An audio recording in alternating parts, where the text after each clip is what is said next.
We harvested a ton of pheasants when we were in South Dakota, so we have a lot to clean. To make it easy, we're gonna use our scalder. This has water in it at about 152 degrees Fahrenheit. We're gonna dunk the pheasants in there for 90 seconds, checking the feathers every 30 seconds to make sure they're coming out easy. Once they're easy to pluck, we're gonna throw them in this tumbler by Roots and Harvest. All these little fingers and the rushing water from the hose is gonna rip the feathers out of the bird, and you'll have like these really cool little, well, rotisserie pheasants. We're gonna take those birds and we're gonna make butter pheasant. There's a reason when people try Indian food for the first time, the safe bet is butter chicken. It's got great flavor, it's nice and mild, you got all those spices coming in to make such a fantastic, quintessential Indian flavor. And we're gonna make that today. Okay. This water is about 152 degrees. This is a scalder by Roots and Harvest. And that hot water, don't worry, it's not gonna cook the meat. It's not even gonna make the guts gross. It's just gonna make the feathers on the outside easy to pull out. It's been about 90 seconds and these feathers are ready to go. So I'm going to turn on the water, flip on the switch, just drop it in.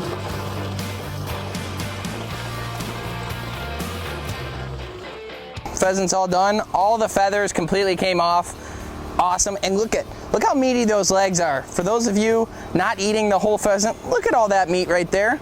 You put a couple good pheasant drumsticks together and you're gonna be in good shape. We're gonna pull the breast off this guy so Jeff can make his butter pheasant, but I'm still gonna be able to use the legs, the back, and the carcass for stock later on. Very cool.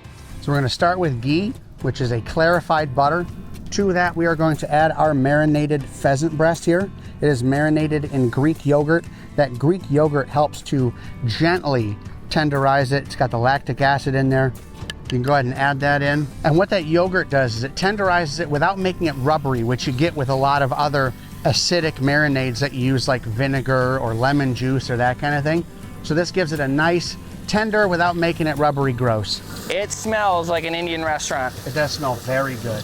Once you start seeing that little crust form on the edge of the pan there, and it looks like it might burn if you leave it going for too long, you can pull the pheasant off. And the pheasant will also cook some in the sauce, so you don't got to worry about maybe slightly undercooking a couple of the pieces.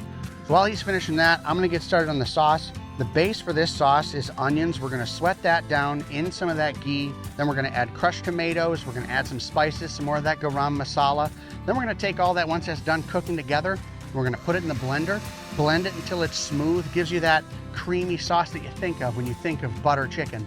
And then we're going to take that, put that back in the pan with the pheasant. That's going to cook, come together, and it's going to make for such a great dish, and I'm so excited. You know you cook something great when even outside it smells fantastic.